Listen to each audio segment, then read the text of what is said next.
আমার ছোটবেলায় আমার মনে আছে, আমি মাদ্রাসার থেকে আইসা বারান্দায়, বাসার বারান্দার মধ্যে বসছি, মোড়ার মধ্যে। কুমিল্লা শহরে আমাদের বাসা ছিল। আমার মা রান্না করে আমার ওইখান থেকে বলতেছে, আনিস মোরা উল্টাইয়া, মানে তুই ফিরা, মার দিকে ফিরাব। আমি মার দিকে আরেক দিকে তাকাইছিলাম, তা আমি ফিরা বসছি। তাই বললাম, মা কি হয়েছে? ওই ঘরের জানালা দিয়া ওই বাড়ির পাশের বাসার কাজের মেয়ে তোর দিকে চাইয়া রইছে। মা এটা দেখছি, এই জন্য তোরে বলছি ঘুরা মার দিকে ফিরা বসতে। মার নজর, মা নজর রাখছে।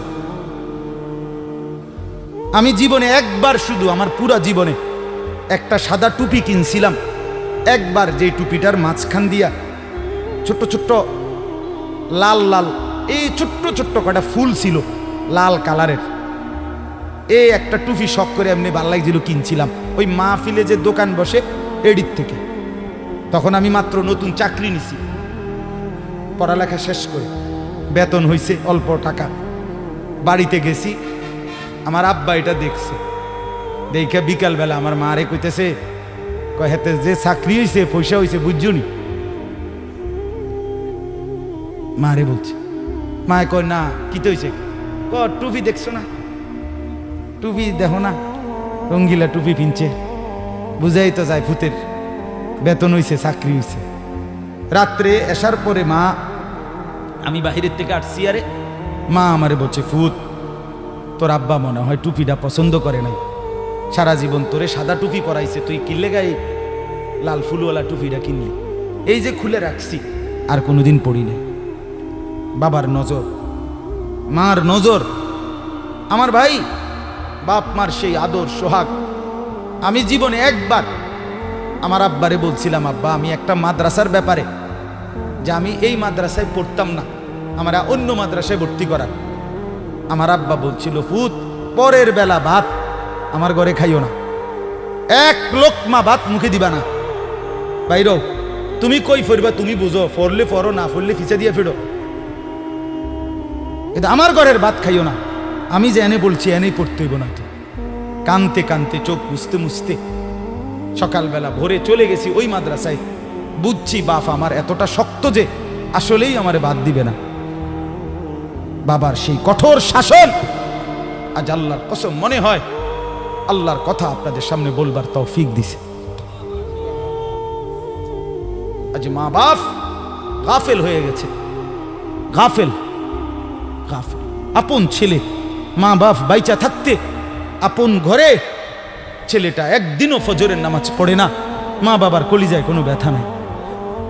কেমনে মাইনা নেয় এটা? কিভাবে সম্ভব? আপন স্ত্রী, স্বামী তুমি বেঁচে আছো, তোমার স্ত্রী পুরা গ্রাম হাঁটে, পুরা মার্কেট হাঁটে, তোমার বেড়ি রে সবাই চিনে, সবাই চিনে বেড়ি রে।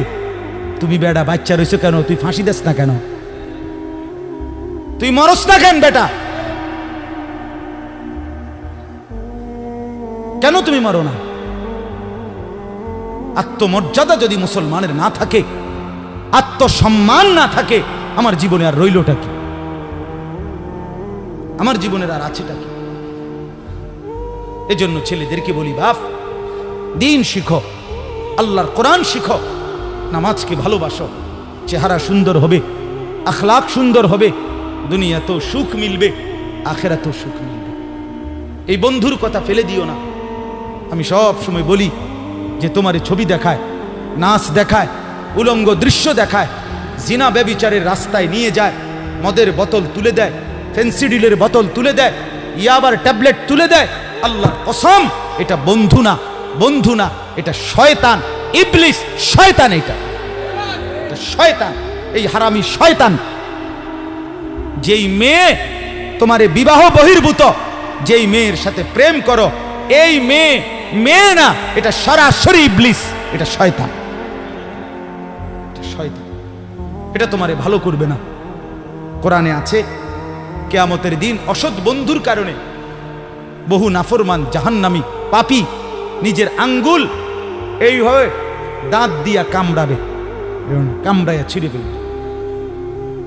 ইয়াউমা ইয়াআদ্দু যালিমু আলা ইয়াদাইহি, এই আয়াত। দাঁত কামড়াইয়া, আরে আঙ্গুল দাঁত দিয়া কামড়াইয়া ছিঁড়ে ফেলবে আর আফসোস করে বলবে, ইয়া লাইতানি লাম আত্তাখিজ ফুলানান খলিলা, হায় আমার মন্দ কপাল, যদি সেই অসভ্যকে বন্ধু না বানাইতাম। আল্লাহ নবী সাল্লাল্লাহু আলাইহি সাল্লামের চুল মুবারকের মতো চুল রাখবেন কোন দিন? নবী সাল্লাল্লাহু আলাইহি সাল্লামের মতো চেহারা বানাবেন কোন দিন? নবী সাল্লাল্লাহু আলাইহি সাল্লামের মতো পোশাক, সাহাবীদের মতো পোশাক পরবেন কোন দিন? নবী সাল্লাল্লাহু আলাইহি সাল্লাম যেভাবে ঘুমাতেন সেই ঘুমাবেন কোন দিন? নবী সাল্লাল্লাহু আলাইহি ওয়াসাল্লাম যেভাবে স্ত্রী ছেলে মেয়ের সাথে সংসার করতেন সেটা করবেন কোন দিন? নবী সাল্লাল্লাহু আলাইহি সাল্লাম 5 ওয়াক্ত নামাজ পড়তেন, সেটা শুরু করবেন কোন দিন? নবী সাল্লাল্লাহু আলাইহি সাল্লামের স্ত্রী মেয়েরা শতভাগ পর্দা করতেন, সেটা আপনি শুরু করবেন কোন দিন? নবী সাল্লাল্লাহু আলাইহি সাল্লাম আজীবন হালাল খাইতেন, আপনি হালাল খাবেন কোন দিন? সুদ ছাড়বেন কোন দিন? ঘুষ ছাড়বেন কোন দিন? ওজনে কম দেওয়া ছাড়বেন কোন দিন? মিথ্যা বলা ছাড়বেন কোন দিন? নবী সাল্লাল্লাহু আলাইহি ওয়াসাল্লাম ভিন নারীর থেকে নিজেকে হেফাজত করতেন, আপনি নাচ দেখা, গান দেখা, সিনেমা দেখা, নর্তকী দেখা, নাটক দেখা, জিনা করা, ব্যভিচার করা, অসভ্যতা করা, এটা ছাড়বেন কোন দিন? বলেন আমারে। হ্যাঁ, নবীর ভালোবাসা এটা মামুর বাড়ি, হ্যাঁ, এটা আপনার নানার বাড়ি আর মামুর বাড়ি। আপনি ডুল্লা ডুল্লা কইবেন আর নবীর এশক মোহব্বতে আপনি বাইসা যাইবেন।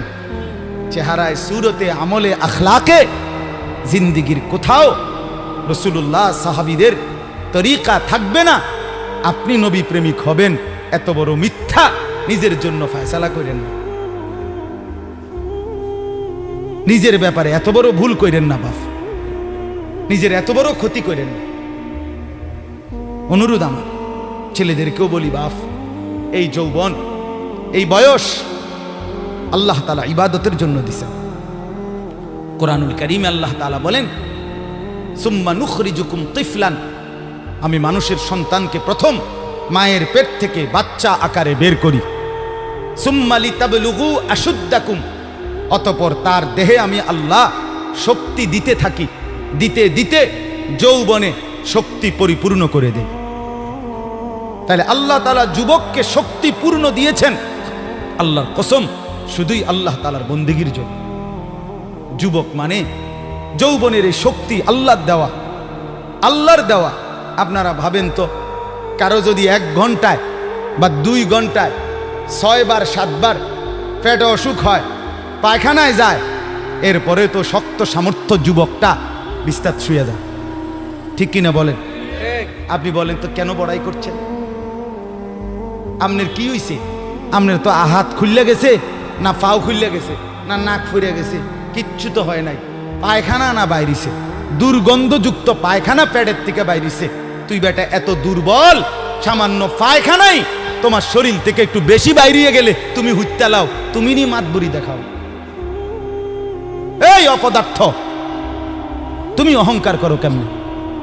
কথা বলেন, আমি বড়াই দেখাই কেমনে যে আমি সামান্য পায়খানা, এটার কাছে আমি এত দুর্বল? আমার কি বড়াই করা সাজে? তাহলে আমাদের প্রতি সেকেন্ডের সুস্থতা, আমাদের শক্তি সবল, এটা তো আল্লাহর দান। কার দেওয়া বলেন না? আল্লাহর দান। আল্লাহর দেওয়া সেই শক্তি, আল্লাহর দেওয়া সেই বল, আল্লাহর দেওয়া সেই সাহস, আল্লাহর দেওয়া সেই যৌবন, আমার ভাই কেন না ফরমানের মধ্যে ব্যয় করা? কেন? আমি একটা ছোট্ট উদাহরণ দেই, এই কোরবানি সম্পর্কিত উদাহরণ, একটু মনোযোগ দিয়ে শুনেন। ওই যে যেখান থেকে কোরবানি শুরু, আদম আলাইহিস সালামের 2 ছেলে হাবিল কাবিল, জানেন না আপনারা? আমি পুরো ঘটনা বলতেছি না। তো আল্লাহ তাআলা 2 জনকে বলছে কোরবানি দিতে, এই প্রথম কোরবানি। ওয়ালিকুল্লি উম্মাতিন জাআলনা মানসাকান, এই সূরা হজ্জের মধ্যে আছে। আল্লাহ তাআলা বলেন, আমি প্রত্যেক জাতির জন্য কোরবানির হুকুম নির্ধারণ করেছি, একেবারে প্রথম থেকে, আদম আলাইহিস সালামের জামানা থেকে। তো আল্লাহ তাআলা বলেন, ওয়াতলু আলাইহিম নাবা আবনাই আদম বিল হক, হে নবী, আদমের 2 সন্তানের কোরবানির ঘটনাটা আপনি সঠিকভাবে আমার বান্দাদেরকে শুনান, কোরআনে আছে। তো এই আদমের দুই ছেলে হাবিল কাবিল ইজ কাররাবা কুরবানান, আল্লাহ বলেন তারা দুই ভাই যখন কোরবানি দিলেন, ফাতুকুব্বিলা মিন আহাদিহিমা, একজনের কোরবানি কবুল হলো, আলাম ইউতাকাব্বাল মিনাল আখার, আরেকজনের কোরবানি কবুল হলো না। ক্বালা লা আকতুলান্নাক, এই কথাটা খেয়াল করেন, কথাটা শুনেন। যে ভাইয়ের কোরবানি কবুল হয় নাই তার নাম হলো কাবিল, আর যার কোরবানি কবুল হয়েছে তার নাম কি? হাবিল। তো এই কাবিল যার কোরবানি কবুল হয় নাই, সে তার ভাই হাবিলকে বলল লা আকতুলান্নাকা, আমি তোকে মেরেই ফেলব। নাউযুবিল্লাহ, এই কথাটা একটু খেয়াল করেন। কাবিল বলল আমি তোকে মেরেই ফেলব, হাবিলকে বলছে আমি তোকে মাইরালাম। মানে কি? মানে হইল আমি যেই নারীর প্রতি আসক্ত, নারীর লোভ, আমি তোকে মেরে ফেলবো প্রয়োজনে, এরপরও আমি যাকে চাচ্ছি আমি তাকেই বিয়ে করব। মূল কথা হইল এটা, নারীর লোভ কাবিলকে এ কথা বলায় ফেলছে, আমি তোকে মেরে ফেলবো, বিয়ে আমি করবই, আমি এই নারীকেই বিয়ে করব। অথচ এই নারীকে বিয়ে না করতে নিষেধ করছে এক নম্বরে সরাসরি আল্লাহ, কারণ এটা আল্লাহর হুকুম। বিয়ের যেই পদ্ধতিটা আল্লাহ বলছে, কাবিল তার উল্টাটা করছে, চাচ্ছে, তাহলে এটা প্রথম কার হুকুম? দুই নাম্বার, আদম আলাইহিস সালাম উনি একজন নবী কিনা, তাহলে এটা নবীরও হুকুম। তিন নাম্বার, আদম আলাইহিস সালাম এই কাবিলের বাপ কিনা, এটা বাবারও হুকুম। চার নাম্বার, কোরবানি করো দোনোজনে, যারটা কবুল হবে তার সে বিয়ে করবে, এটা হলো আল্লাহর বিধান, মানে শরীয়ত। এটা কি? শরীয়ত। এই কাবিল এই নাফরমান নারীর লোভে সে বলল আমি আল্লাহর হুকুমও মানি না, আমি নবীর হুকুমও মানি না, আমি বাপের কথাও মানি না, আমি শরীয়তও মানি না, আমি এরই বিয়ে করি। খেয়াল করছেন?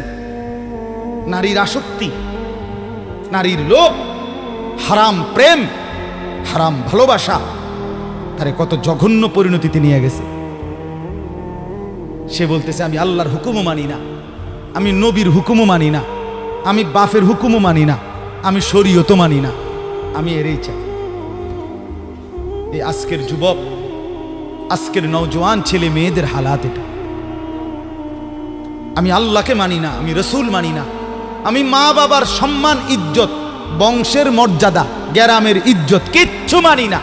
আমার দরকার আমার মোবাইল, আমার অশ্লীল ছবি, অবৈধ প্রেম, হারাম ভালোবাসা, কোনো মেয়ের সম্পর্ক, জিনা ব্যভিচারের সুযোগ, অশ্লীলতা, বেহায়াপনা, পার্ক, রেস্তোরাঁ, বিনোদন কেন্দ্র, হোটেল মোটেল, অথবা কোনো চিপা গল্লি, অথবা গোপন কোনো অসভ্য জায়গা। আমার দরকার নারী, আমি আল্লাহ মানি না, রসুল মানি না, মা বাপ মানি না, শরীয়ত মানি না, আমি চাই নারীর আসক্তি।